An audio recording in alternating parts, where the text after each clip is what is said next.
Demain, c'est la journée internationale du droit des femmes et au matin de France Culture, nous avons décidé de la célébrer en nous intéressant aux femmes en Syrie. L'année 2013 a été la plus sanglante dans le conflit syrien. Plus de 73 000 personnes tuées, selon les chiffres des Nations Unies. 9,3 millions de Syriens ont actuellement besoin d'une aide humanitaire. Et dans ce conflit qui a fait près de 140 000 morts, et encore le chiffre est sans doute un peu bas, qui va bientôt entrer dans sa 4e année, le régime de Bachar al-Assad a haussé d'un cran la violence de la répression en faisant du viol une arme de guerre et en désignant les femmes comme une de leurs cibles principales. Cela dit, de leur côté, les rebelles aussi se livrent à des violences sexuelles. Et dans ce contexte, nous essayons de faire la part des choses et de comprendre ce qui se passe réellement et de nous poser tout simplement la question: quelle est la place des Syriennes? Quelles sont les violences qu'elles subissent? Et à quelle échelle le régime systématise-t-il cette pratique?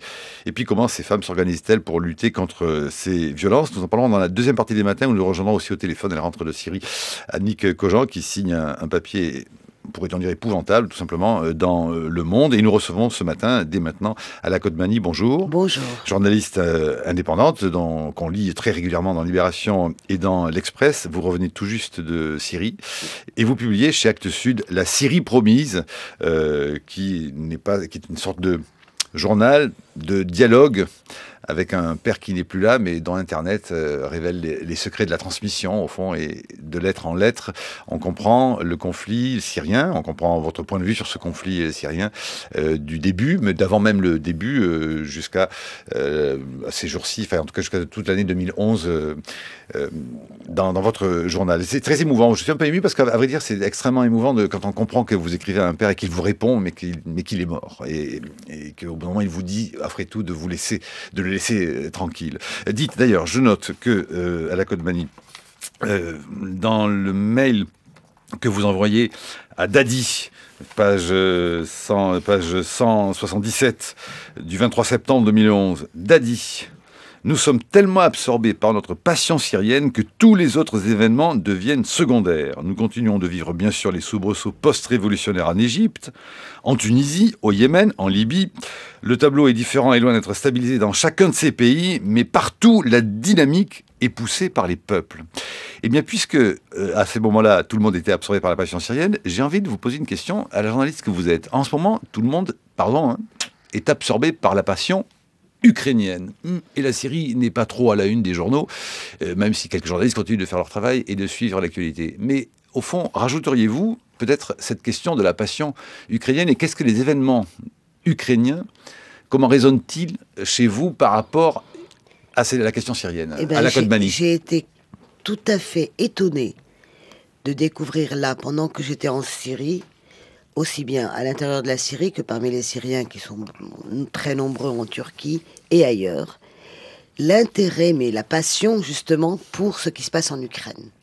Il y a un sentiment de solidarité, de cause commune, finalement on n'est pas les seules victimes de ces Russes.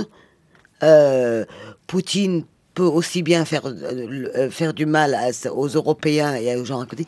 Il y a à la fois un sentiment de solidarité. Il y a eu, dans les différentes phases dans lesquelles la crise ukrainienne est passée, à un moment donné, un sentiment de jalousie, parce que leur président, lui, au moins, il est parti très vite. Et alors que l'Occident a réagi plus vite, Ukraine 1, Syrie 0. Voilà. Si on essaie de sourire avec ça, oui, hélas. Ouais. Et donc, ça, lui, au moins, ils ont un président. Ils s'en sont débarrassés. Il s'est pas accroché. Ouais. Et pareil, c'était, quand même, les Européens bougent beaucoup plus vite sur l'Ukraine que sur... Bon, j'ai pas tellement l'impression, moi, qu'ils bougent plus vite sur l'Ukraine que sur la Syrie. Mais bon, c'est certain que toute cette... il y a eu cause commune, et je crois même qu'il y a du contact entre les Ukrainiens et les Syriens. Il y a eu des manifestations, place Maïdan à Paris. Puis place Maïdan à Kiev, il y a eu des manifestants qui ont dédié leur mouvement aux rebelles et aux résistants syriens. Oui. C'est vraiment, on est les victimes des Russes, de Poutine. Alors on a le sentiment, en lisant les journaux tout de même, et en suivant bien sûr l'actualité comme on le fait nous ici, et c'est comme au fond nous un droit de suite, au matin, nous n'abandonnons pas le sujet syrien. Mais enfin bon, on a le sentiment, en lisant les journaux, que l'horreur du conflit a atteint un point, si on peut dire, critique. Vous en revenez, alors, sur place, à Ala Kodmani. Alors bon, moi évidemment... Et vous étiez où? Racontez-nous votre voyage. Exactement.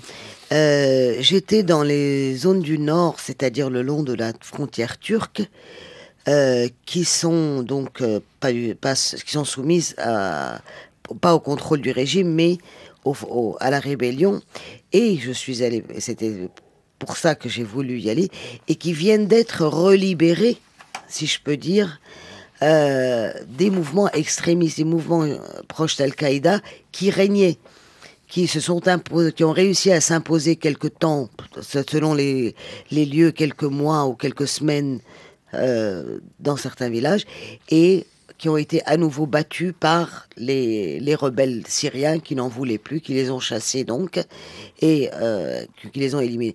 Et bon, j'ai retrouvé cette région qui était vraiment à la fois sous la pression des raids aériens du régime quotidien qui continue, hein, et sur terre sous la pression terrible de ces mouvements extrémistes qui faisaient toutes sortes d'exactions contre la population, contre les femmes en particulier, d'ailleurs.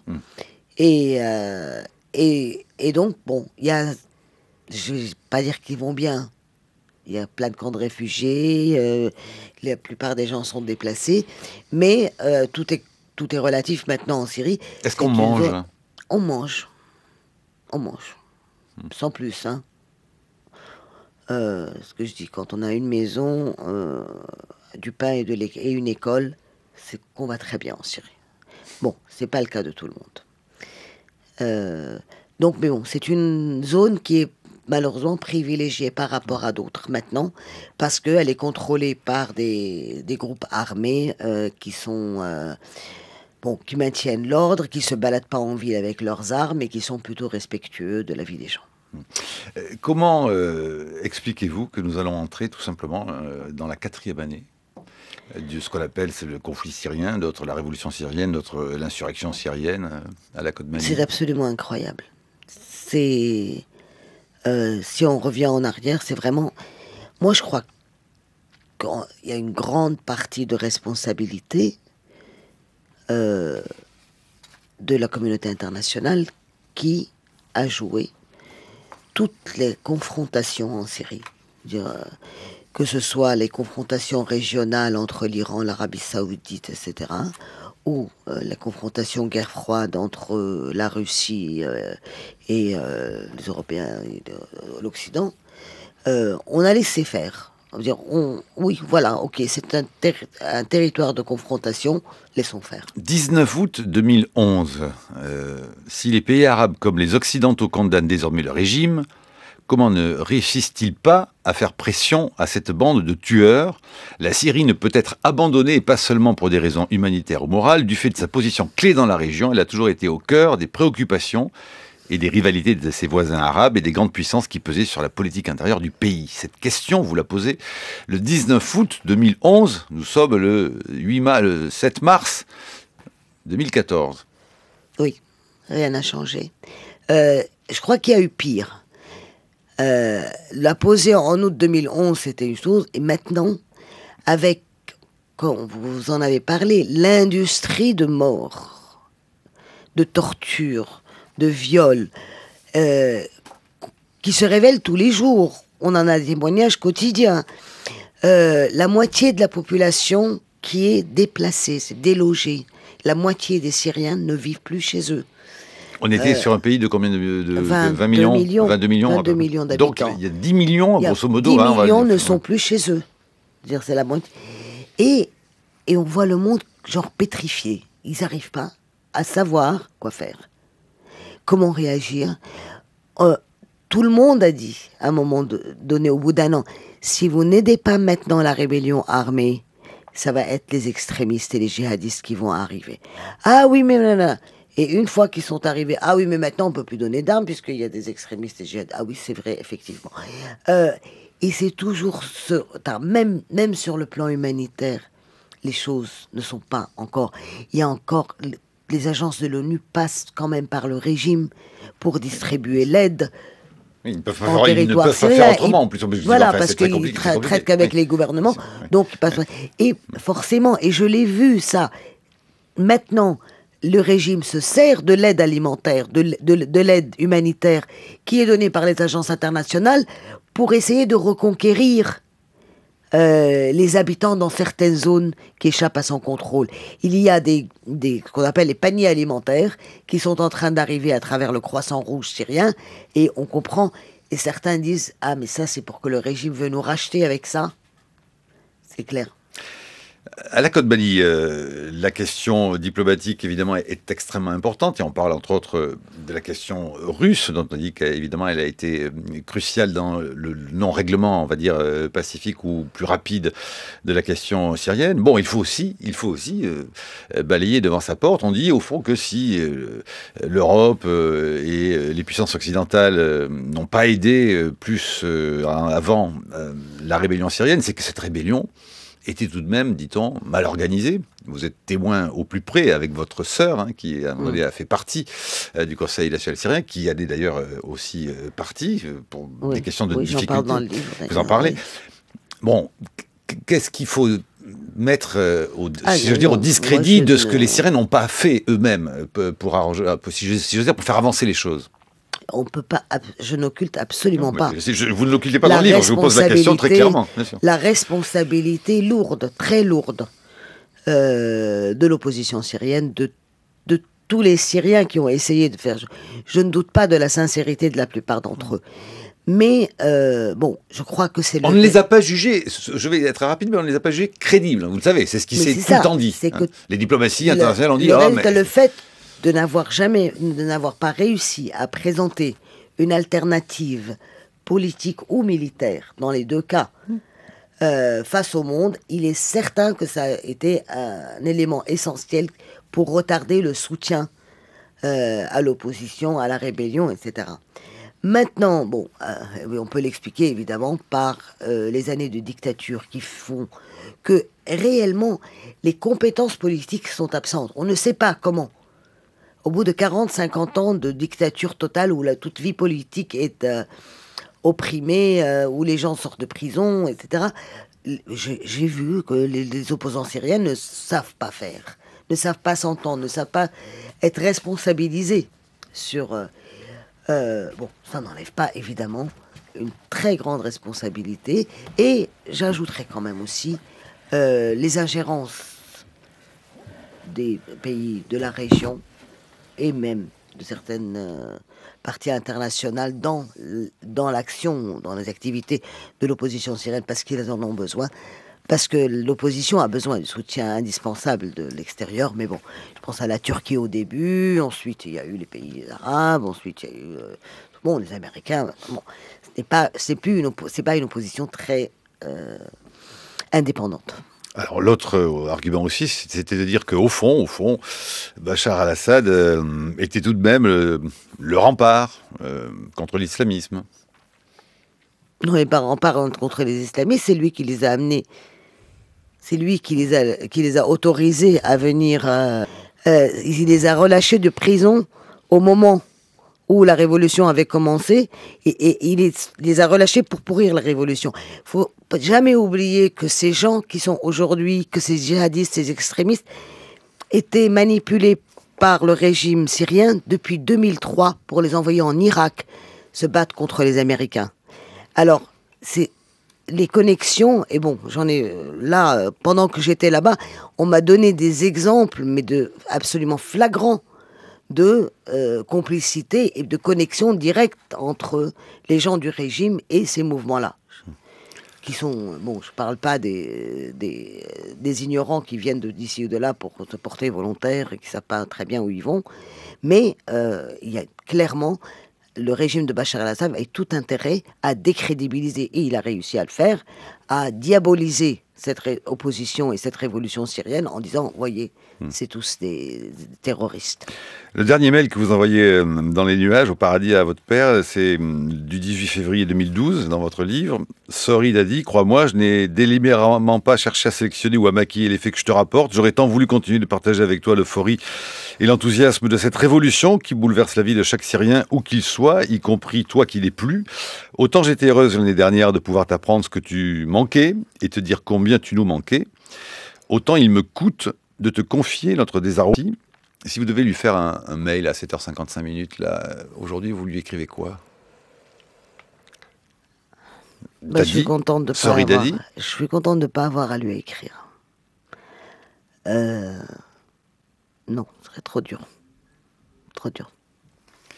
Nous parlons avec vous dans la seconde partie, à la Côte-Banny, plus spécifiquement encore, et nous aurons plus de temps pour le faire, d'où la deuxième partie, de la question des femmes, ces violences de guerre, dans la Syrie d'aujourd'hui, et également ailleurs. Vous connaissez les situations dans le monde, des viols de guerre comme moyen de pression. Ce sera par là, Brice Couturier, bonjour à vous, que vous commencerez cette deuxième partie. Oui, Marc. Oui, la question que j'aimerais poser, c'est est-ce que le viol qui est pratiqué, on le sait, par les milices du régime syrien, est-ce qu'il l'est de manière systématique ou est-ce qu'il est un effet collatéral de ce conflit d'une extraordinaire violence? Est-ce que c'est par hasard qu'on viole les femmes ou est-ce qu'on le fait de manière absolument systématique en tant qu'arme de guerre, comme on l'a vu dans d'autres cas dans des conflits dans le monde, où on a vu effectivement la soldatesque pratiquer le viol des femmes de l'adversaire de manière systématique pour le déstabiliser et le déshonorer?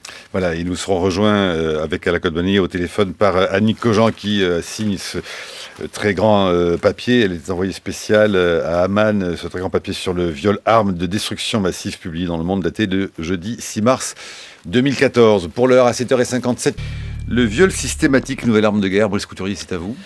À l'heure actuelle, Marc, 2 400 000 Syriens sont réfugiés à l'étranger, pour l'essentiel dans d'immenses villes de toile, au Liban, en Jordanie, en Turquie et au Kurdistan irakien. Le Haut Commissariat aux réfugiés de l'ONU estime qu'au rythme actuel, un Syrien fuit son pays toutes les 10 secondes. On peut s'attendre à devoir héberger et nourrir un peu plus de 4 millions d'exilés à la fin de cette année. Passons sur les aspects politiques de cet exil de masse, comme la déstabilisation d'un petit pays aux équilibres communautaires fragiles, le Liban, qui est en effet menacé de replonger dans la guerre civile par un afflux de personnes fuyant des persécutions auxquelles participe activement la milice chiite du Hezbollah. Passons aussi sur le spectacle désolant donné par la communauté internationale, par une ONU paralysée par le refus obstiné de la Russie d'abandonner son protégé, Bachar el-Assad. Concentrons-nous donc, vous le disiez, sur cet aspect purement humanitaire de cet exil de masse, car ce n'est pas seulement la guerre qui est en train de provoquer l'exil d'un Syrien sur 5, c'est la généralisation de la torture et la multiplication des viols. Le viol des femmes du peuple vaincu par la soldatesque du vainqueur est aussi vieux, hélas, que le pillage, aussi vieux que la guerre. Au XXe siècle, les cas de ce genre abondent, du viol des femmes de Nankin par les Japonais en 1937 à celui des femmes allemandes par l'Armée rouge en 1945. Mais il s'agissait alors de retombées secondaires des guerres, non pas d'un usage militaire du viol de masse. Or, il y a eu bien un basculement. Le viol est devenu un moyen d'établir un contrôle social ou de redessiner des frontières, un déplacement des champs de bataille jusque sur le corps des femmes. C'est ce qu'expliquait l'ancienne responsable de l'unité genre d'Amnesty International, Gita Sahgal, la petite nièce de Nehru, avant de rompre avec Amnesty qu'elle accuse à présent de complaisance envers les talibans. Depuis quelque temps, le viol, disait-elle, a cessé d'être un effet collatéral des conflits armés pour se muer en une arme supplémentaire de ces conflits. Il est destiné à miner la dignité des groupes ethniques qui en sont victimes, à ruiner leur système familial, parfois à détruire leur identité. La première fois qu'on a observé ce phénomène en Europe, ce fut lors des guerres de Bosnie au début des années 90. Le viol des femmes bosniaques dites musulmanes par les milices de Karadzic s'inscrivait dans le cadre de la stratégie de nettoyage ethnique des Serbes. Les femmes bosniaques étaient violées afin qu'elles donnent naissance à des bébés serbes. Amnesty International a dénoncé les viols de masse perpétrés récemment contre les femmes du Darfour par les milices arabes Janjaweed. Dans ce cas, il y avait une volonté délibérée de contaminer des génitrices par le virus du sida. La grande journaliste américaine Janine DiGiovanni écrivait en août dernier dans les colonnes du Vanity Fair américain que le choix de l'exil pour nombre de Syriennes était largement dû à la peur du viol. Elle a interrogé de nombreuses femmes réfugiées ainsi que des médecins. Certains, comme le gynécologue syrien Zahra, estiment qu'on ne peut pas parler d'une stratégie systématique de la part du régime. Janine DiGiovanni relève cependant que les femmes qui sont enlevées par les organes de sécurité du régime syrien sont toujours violées lorsqu'elles refusent de collaborer et de répondre aux interrogatoires. Elle ajoute que nombre de femmes ayant subi des violences sexuelles durant leur détention se sont suicidées à leur libération. En raison du tabou qui pèse sur la virginité dans le monde arabo-musulman, les femmes violées sont considérées comme déshonorées. Elles risquent, après avoir subi cette torture, d'être en outre reléguées par leur propre famille qui estime qu'elles souillent leur honneur. Janine Di Giovanni relève qu'il est très difficile d'obtenir des témoignages de la part des victimes syriennes, tant est forte la honte qui est associée dans cette culture. Elle écrit aussi que les soudards du régime, et en particulier la terrible milice Shahaïba, réputée pour son sadisme, ne sont pas les seuls à violer les femmes de Syrie. De l'autre côté aussi, les rebelles djihadistes, qui disposent de leur propre lieu de détention, y violent les femmes, alaouites ou chrétiennes, en représailles. La sauvagerie répond à la sauvagerie dans un huis clos tragique, et notre paisible Europe préfère ne pas trop regarder ce qui se passe, dans l'illusion que les passions finiront bien par se calmer toutes seules et que tout cela ne la concerne pas. Mais la question que j'aimerais vous poser, c'est alors le viol en Syrie? Pour vous, est-ce un effet collatéral ou bel et bien une arme de destruction massive des familles et des clans? Ala Kotbani. Bien sûr que c'est une industrie d'oppression, de répression dans la panoplie utilisée par le régime syrien. Pour les femmes, c'est le viol, qui est surtout les femmes arrêtées, pour les empêcher de tout activisme ou pour faire pression sur leur famille, leurs maris, leurs enfants. L'autre industrie, c'est la torture. La torture absolument systématique.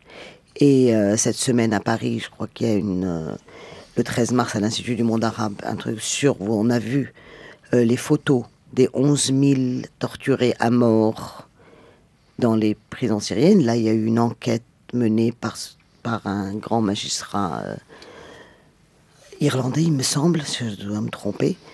La torture est absolument systématique. J'ai rencontré plein d'ex-prisonniers syriens ou de prisonnières. Avant le viol, il y a aussi toutes sortes de tortures et de harcèlement sexuel exercé à l'égard des femmes qui sont arrêtées. C'est systématique, c'est une vraie industrie et c'est presque normal. Je veux dire, on ne peut pas aller en prison sans être torturé pour les hommes et violer les femmes et en tout cas subir toutes sortes de sévices. Quelque chose que nous estimons extrêmement important et qui est souvent écarté de cette discussion, c'est l'importance de s'attaquer aux racines des violences faites aux femmes. Comme je le disais, les violences commises en période de conflit sont souvent le résultat d'une vulnérabilité qui existe en période de paix et de post-conflit. Ce sont des vulnérabilités qui ont comme racine le statut d'infériorité d'une femme dans la société, y compris souvent dans les législations nationales qui sont discriminatoires. Et la FIDH travaille pour la réforme de ces législations pour combattre des traditions et des stéréotypes discriminatoires à l'égard des femmes. Toutes ces discriminations qui font de la femme un être inférieur font en sorte qu'elle est particulièrement vulnérable à des violences, y compris sexuelles, en période d'instabilité ou de conflit. Voilà, vous aurez reconnu Catherine Bous Ala Kotbani, qui est la responsable du Bureau des droits des femmes et droits des migrants à la Fédération internationale des droits de l'homme. Elle répondait à Antoine Beauchamp sur comment, au fond, s'attaquer à la racine même de ces violences. Voilà qui fait écho, tout de même. Vous l'avez sans doute lu, et pour ceux qui ne l'ont pas lu, je vous encourage à bien sûr le lire, à l'article publié dans Le Monde daté de ce jeudi 6 mars 2014, l'article d'Annick Cauchan, extrait, première ligne lue par Francesca Fossati. C'est le crime le plus perpétré actuellement en Syrie. Un crime massif, organisé par le régime et réalisé dans les conditions les plus barbares. Un crime fondé sur l'un des tabous les mieux ancrés dans la société traditionnelle syrienne et sur le silence des victimes, convaincus de risquer le rejet par leur propre famille, voire une condamnation à mort. C'est un crime qui anéantit les femmes, détruit les familles et disloque les communautés. Que les hordes de réfugiés fuyant la Syrie pour leurs pays alentours désignent comme la cause principale de leur départ, mais que les enquêteurs de l'ONU et toutes les ONG peinent à documenter tant le sujet est douloureux. Un crime absent des discussions de Genève alors qu'il obsède les Syriens et hante de dizaines de milliers de survivantes. Le viol, l'arme de guerre secrète de Bachar al-Assad. Voilà les premières lignes de Le viol, arme de destruction massive. Votre article, Annick Cogent, bonjour. Bonjour.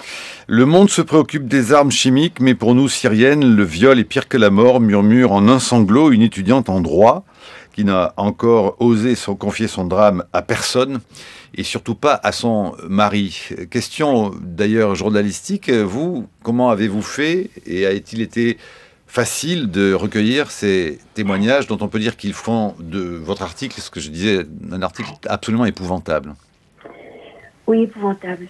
Ça pose d'ailleurs plein de questions, pour le journaliste aussi, jusqu'où raconter l'horreur.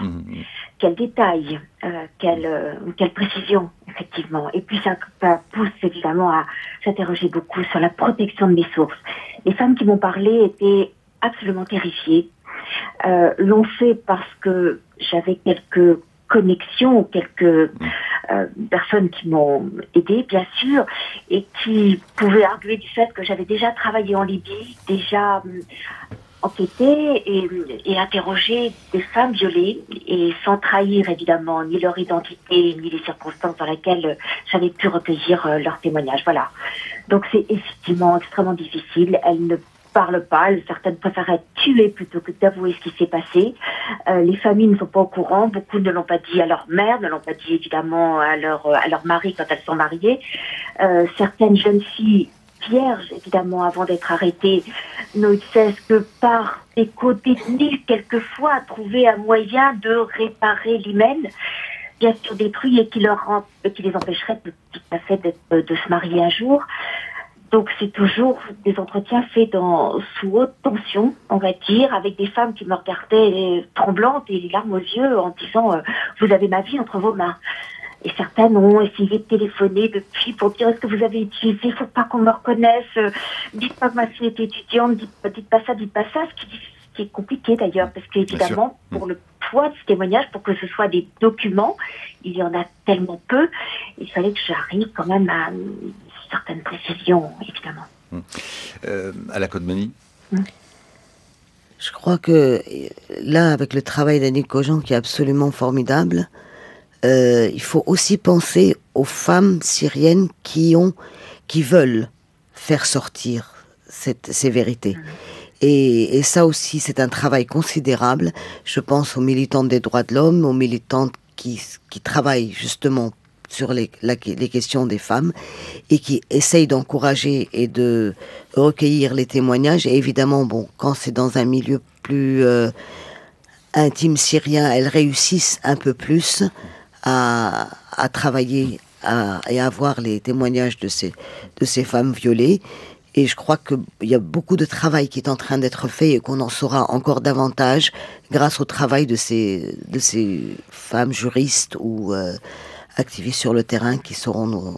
Annick Cogent, vous avez évoqué la question de ces femmes qui, pour certaines, se disent qu'elles pourront tenter de réparer sur une simple question déjà physique, physiologique, la question au fond de l'hymen, si tant est que ça soit possible, parce que par moment, enfin même souvent, disons les choses clairement, il n'y a pas grand-chose de réparable et physiquement, et moralement, et ni même sur la question de la justice. C'est assez bouché, si j'ose dire, toutes les perspectives qu'il y a après que ces femmes ont été martyrisées et violées comme ça. Qu'est-ce qui peut se passer d'abord quand elles sont en prison, dans les centres de détention, souvent secrets d'ailleurs, ça se passe moins en prison que dans les centres secrets de détention des services secrets, précisément, ça se passe dans des sous-sols et où personne ne peut inspecter ni même leur rendre visite. Lorsqu'elles sortent de ces endroits, la plupart du temps, elles cherchent à se cacher, à nier la réalité, elles ne vont surtout pas dire à leur famille, et donc évidemment il y a pratiquement pas de moyens d'entraide. Certaines fuient, il y a aussi des femmes qui se sont suicidées, beaucoup, certaines sont poussées au suicide, d'autres le font, d'autres subissent des crimes d'honneur. Le président de la Ligue syrienne des droits de l'homme que j'ai joint, lui, au Caire, me disait qu'il y a eu des centaines de crimes d'honneur, évidemment, et sur lesquels il n'y aura jamais aucune enquête. Et il y a une sorte d'indulgence là-dessus, et tout le monde est conscient de l'horreur, et en même temps, évidemment, que faire. Donc, pour ce qui est de la justice, je ne sais pas, je crois, vous avez raison, Ali. Alors, des femmes avocates, il y a des réseaux d'aide qui essaient de prendre note, qui essaient de documenter ces crimes, mais c'est extrêmement difficile. La plupart ont dû, elles aussi, aller à l'étranger, ou travaillent de façon tellement secrète, avec des difficultés de communication, que ça va être c'est une tâche colossale et redoutable. La question de la justice, elle ne se pose pas d'ailleurs seulement et pour les femmes, hélas, en Syrie, elle se pose pour de nombreuses femmes partout dans le monde. Écoutez à nouveau Catherine Bousse, donc je rappelle, responsable du bureau des droits des femmes et des droits des migrants à la Ligue des droits de l'homme. Elle prend l'exemple des violences exercées contre les femmes en République démocratique du Congo et la quasi-impossibilité que ces femmes ont justement à saisir la justice pour obtenir réparation. En RDC, il est estimé que 4 femmes sont violées toutes les 5 minutes, qu'il y a plus de 2 millions de femmes dans le pays qui ont été violées. Quand on regarde la réponse de la justice, il y a quelques procès symboliques qui ont abouti à des condamnations et même à des sanctions d'hommes accusés de viol. Mais ces sanctions sont rarement mises en œuvre, déjà. Dans la plupart des cas, les hommes condamnés arrivent à s'évader des prisons. Les ordres de réparation et d'indemnisation ne sont jamais mis en œuvre au profit des victimes. Et puis, le système est tellement inadapté que même les victimes qui osent subir la procédure judiciaire, entreprendre tous les efforts nécessaires pour poursuivre leur bourreau, il y a des problèmes de coûts complètement exorbitants que les victimes doivent payer à chaque moment de la procédure et une absence de protection aussi pour les victimes qui sont parmi les nombreux obstacles qui empêchent les victimes d'accéder à la justice. Dans votre article, Ali Kojan, vous citez Samar Yazbek, réfugiée en France, écrivaine, qui dit au fond, voilà, le corps de ces femmes sont des champs de torture et de bataille, et le silence de la communauté mondiale sur cette tragédie me semble assourdissant. Et par ailleurs, Burhan Galioun, l'ancien président du Conseil national syrien, dit « Il est grand temps que ce scandale soit dénoncé publiquement, dit-il, car cette arme, selon moi, c'est très important, a fait basculer dans la guerre notre révolution qui s'était voulue pacifique. » Alors c'est vrai qu'on a fait tout un plat, et d'ailleurs on pouvait le faire, le plat sur les armes chimiques, vu le nombre de morts qu'il y a des armes chimiques, mais en fait tout de même, le viol comme première, vous partagez ce sentiment à la Kodbani ? Oui, de comment... j'ai eu une discussion avec un jeune... Je recite, cette arme, selon moi, le viol, cette arme, selon moi, a fait basculer dans la guerre notre révolution qui s'était voulue pacifique. Burhan Galioun. Elle a probablement aussi contribué, bon, je dirais pas que c'est la seule explication et c'est la seule raison, mais un certain nombre d'actes de violence contre la société en général, que ce soit les tortures, que ce soit la répression par les armes et les viols bien sûr, a fait basculer, oui, et a fait, je dirais plus loin, en disant maintenant c'est ce qui rend irréconciliable aujourd'hui les Syriens avec ce régime, avec ses pratiques.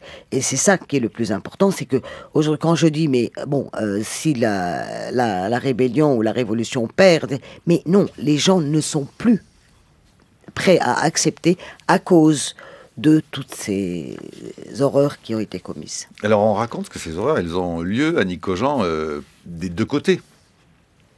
Alors moi, j'ai pas vu ça. Je sais qu'il y a évidemment des deux côtés. Bien sûr qu'il y a des tortures, bien sûr il y a des kidnappings de femmes et que les deux côtés, de ce point de vue-là, jouent avec quelquefois les mêmes armes. Mais je ne peux pas dire ce que je n'ai pas entendu et je n'ai pas entendu parler de viol côté rebelle. Écoutez, moi je l'ai lu dans Vanity Fair, toujours sur la plume de Janine Di Giovanni, son article Syrian Unspoken Crimes, qui dit qu'elle a interviewé à Damas des femmes alaouites et chrétiennes, donc qui ont été violées par les soldats rebelles djihadistes. Moi, ce qui me frappe dans cette affaire, c'est qu'il y a quand même une ascension aux extrêmes de la barbarie dans un pays réputé dans cette région pour le niveau de sa civilisation. Il y a même, on le sait, quand on vit à côté, il y a un sentiment de supériorité de la part des Syriens. Par exemple, il est dans votre livre très frappant quand vous parlez des Libyens. Votre père, quand il parle des Libyens, il dit que c'est une bande de paresseux, de gentils paresseux, je me souviens, à la Kodmani. Donc c'est vrai que... Et puis même, je me souviens, j'ai vécu au Liban. L'orgueil syrien existait bel et bien à la Kodmani. Pour les Libanais, les Syriens étaient effectivement une espèce de grand frère un peu supérieur. Il y a toujours ce sentiment de supériorité, c'est les Syriens. Comment un pays aussi hyper civilisé que la Syrie a-t-il pu basculer dans cette escalade de la sauvagerie de part et d'autre? Parce que moi, je maintiens quand même avoir lu que les djihadistes ne se comportent pas comme des gentlemen à l'égard des femmes qui tombent sous leur contrôle. À la Kodmani. Oui, mais je crois que tous les Syriens sont conscients du fait que, nous, pays de toutes les civilisations, comment on est en train de tomber, comment on est tombé dans tout ça. Maintenant, sur les extrémistes de l'autre côté, je reviens là des zones qui ont été contrôlées pendant quelques mois ou quelques semaines, ça dépend des villages, par les plus extrémistes, c'est-à-dire l'État islamique d'Irak et du Levant. Et j'ai eu des témoignages, j'ai été avec les femmes. C'était beaucoup plus de la terreur, la terreur préemptive en quelque sorte. Ils ne sont pas arrivés jusqu'à attaquer les femmes parce que ils avaient même des femmes avec eux, des femmes djihadistes qui étaient là pour organiser ou pour un petit peu inculquer leur vision. Mais ces femmes étaient des sunnites comme eux. Est-ce qu'elles étaient des alaouites comme le clan d'en face? Non, je veux dire, les femmes qui étaient tombées sous leur contrôle, elles appartenaient à la même religion et ethnique qu'eux ou à celle d'en face? Alors quand ils tombent sur des villages chrétiens ou alaouites, les choses se passent peut-être de manière différente. Je sais qu'il y a eu des enlèvements de femmes alaouites. Je ne suis pas au courant, mais ça ne m'étonnerait pas que... Daniel Salnave. Je vous écoute, évidemment, dans la terreur et l'horreur. Je parlais du voile et du sport, évidemment, on est très loin des questions dont je parlais tout à l'heure. Mais ce qui me frappe beaucoup, c'est le débat auquel on est pour l'instant. Comment, dans une civilisation si haute, peut-on arriver à des actes d'une pareille barbarie? Or, moi, j'ai un souvenir désespérant d'un débat, il y a 20 ans, pendant la guerre de Yougoslavie, au moment où la revue Esprit faisait un numéro énorme sur les viols, dont Véronique Naumgrap était la responsable. C'était exactement la question qu'on posait, c'est-à-dire comment, disait-on à ce moment-là, au cœur de l'Europe, comme si l'Europe était plus civilisée, était possible une pareille barbarie. Les viols, et aussi, par exemple, ce récit qui avait traversé l'histoire de ces villageois qui jouaient au football avec une tête coupée, laquelle tête était... L'instituteur faisait partie de l'équipe qui tapait dans la tête, mais c'était un de ses élèves dont la tête était coupée et circulait. On a du mal à associer l'image d'un instituteur qui tape dans un ballon qui est en fait la tête d'un élève. Mais c'est ça la question la plus désespérante. Il y a 20 ans, on s'est mobilisé sur ces questions. Il y avait les mêmes, la honte ressentie, le crime d'honneur, le suicide, les maladies et aussi les grossesses, et aussi ce point qu'on a vu aussi en Afrique, de la haine future de ces femmes pour l'enfant auquel elles vont donner naissance. Pensez à cette souffrance qui est abominable. Il ne faut pas croire que les femmes peuvent toujours la dépasser. C'est leur enfant, il sort de leur ventre, mais elles le haïssent parce qu'il est sorti d'un viol. Voilà des questions qui peuvent durer 1 an, 2 ans, 5 ans, 10 ans, 20 ans. Moi, j'avoue que j'ai le frisson dans le dos de désespoir devant le retour de cette question. Peut-être à la Kodmani, peut-être une dernière intervention derrière de Nico Jean, à la Kodmani. Oui, non, mais il est évident que on frissonne, au quotidien, quand on voit ce qui se passe, quand on raconte certains détails d'horreur. Mais je crois que malheureusement, ce n'est pas parce qu'il y a eu 20 ans, c'était la Yougoslavie, qu'aujourd'hui c'est la Syrie, qu'on pourra prévenir. Les situations de guerre et de violence absolument terribles, avec plusieurs ingrédients qui se mêlent, on arrive à des degrés d'horreur je ne vais pas dire incontournable, mais... Alors pourquoi les femmes sont-elles le lieu de cette horreur absolue? Je ne sais pas, il n'y a pas que les femmes. Non, mais là, dans le cas que nous examinons. Il y a des femmes. Mais c'est Manasser, dans l'article de Daniel Cogent, dit le régime a fait des femmes ses premières cibles, tout de même. Oui, je dirais pas les premières cibles, parce que, bon, bien sûr, c'est pas les premières cibles. Parmi les détenus, 80% sont des hommes. Et ils sont torturés tout jeunes, autant. Et ils sont torturés systématiquement. Il y a pas, c'est la population entière qui est cible. C'est pas particulièrement les femmes, c'est les enfants. On regarde souvent les petits gestes horribles de sadisme ou de ce dont vous parliez là, d'une tête tranchée. Mais l'avion, comme je viens de le voir, le raid aérien qui passe un baril et 15 morts d'un coup, bon, c'est moins impressionnant sur le fond. Mais c'est quand même 15 morts en moins d'une minute. C'est 20 immeubles détruits, c'est des vies brisées. Et quand j'ai vu, avant-hier, j'étais dans un village, hop, ça a duré 30 secondes, 15 morts. Sans compter les blessés, les estropiés, etc. Donc bon, c'est vrai qu'on s'accroche parfois à certains actes de barbarie physique, mais bon, c'est le pilote qui a envoyé son missile là-dessus. Je ne sais pas s'il n'est pas moins criminel.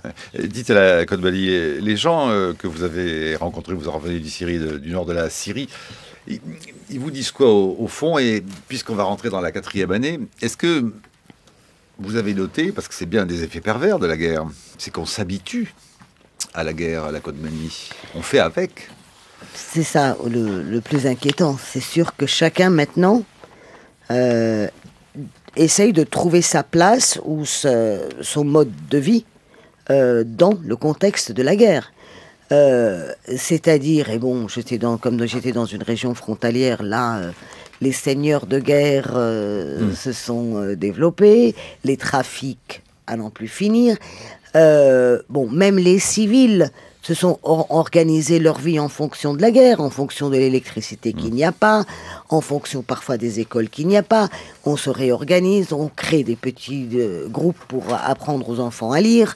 On voit qu'il y a une adaptation, et c'est ça qui est très dangereux, une adaptation à la guerre. Même dans les camps de réfugiés, j'ai vu même des gens dans les camps de réfugiés qui parlaient de l'année prochaine. Alors que bon, on espérait pour eux à tout moment qu'ils sortent de là. Ils disent, l'année prochaine, on va avoir une école dans le camp. Avez-vous des nouvelles à la Kottbali? Avez-vous des nouvelles de Razan Zaitouneh? Malheureusement non. Malheureusement non. Je crois qu'on est complètement obsédé par la situation de Razan et d'une autre compagnie. Il faut préciser, militante des droits de l'homme syrienne, elle a été enlevée à Douma, ville sous contrôle rebelle proche de Damas, le 10 décembre dernier. Elle a reçu le prix Nouvelle Vague de l'innovation journalistique et des libertés, c'est le prix Françoise Giroud. Le 4 décembre 2013, son tout dernier témoignage était publié sur Internet.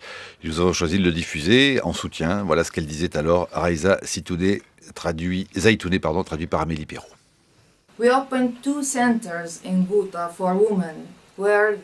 avons ouvert 2 centres pour les femmes dans la Ghouta, où elles peuvent acquérir de nouvelles compétences pour assurer la survie de leur famille. Plus important, le centre leur offre un lieu pour se rencontrer, se soutenir et se donner de l'espoir en ces temps difficiles. Au cours des 3 derniers mois, plus de 300 femmes ont rejoint le centre et d'autres encore sont sur liste d'attente. Nous avons distribué des paniers de nourriture pour des centaines de familles et des équipements techniques pour des dizaines de militants. C'est incroyable de pouvoir aider les gens en ces temps difficiles et de faire vivre l'espoir. D'offrir à des gens qui vivent dans un environnement de guerre civile la possibilité de se soustraire à la violence ambiante et à la mort. Les conditions de la guerre permettent seulement de voir la face sombre de ce qu'il se passe. Mais il y a une face lumineuse et incroyable à tout cela. Ce sont les gens, les femmes et les hommes qui agissent en silence sur le terrain pour réaliser leurs rêves de liberté et de justice,